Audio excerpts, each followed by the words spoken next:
सच्चा सुख। बहुत समय पहले की बात है। एक साधु एक गांव में रहते थे। वह हमेशा लोगों को सच्चाई, अहिंसा और सच्चे सुख के बारे में उपदेश दिया करते थे। एक दिन एक अमीर व्यापारी उनके पास आया और बोला, महाराज, मेरे पास बहुत धन है, बहुत सारे नौकर हैं और मुझे किसी चीज की कमी नहीं है। फिर भी मैं खुश नहीं हूँ। मुझे सच्चे सुख का रास्ता बताइए।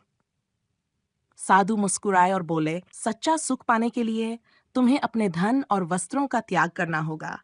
यह सुनकर व्यापारी घबरा गया, लेकिन सच्चे सुख की चाह में वह तैयार हो गया। साधु ने व्यापारी से कहा, कल सुबह सूर्योदय से पहले नदी किनारे आओ। व्यापारी अगले दिन समय पर नदी किनारे पहुंचा। साधु ने उसे नदी में स्नान करने को कहा। जब व्यापारी नदी में स्नान कर रहा था, साधु ने उसके कपड़े और धन उठा लिया। व्यापारी घबराकर नदी से बाहर आया और देखा कि उसके कपड़े और धन गायब हैं। वह क्रोधित होकर साधु से बोला, यह आपने क्या किया? मेरा सब कुछ ले लिया। साधु ने हंसते हुए कहा, तुम्हारा सारा ध्यान अभी भी बाहरी वस्त्रों और धन पर है। जब तक तुम इनसे बंधे रहोगे, सच्चा सुख नहीं पा सकते। सच्चा सुख तुम्हारे भीतर है, बाहरी चीजों में नहीं।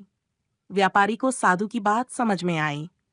उसने अपने जीवन में सादगी और संतोष का मार्ग अपनाया और उसे सच्चा सुख प्राप्त हुआ। सच्चा सुख बाहरी चीजों में नहीं, बल्कि हमारे भीतर होता है।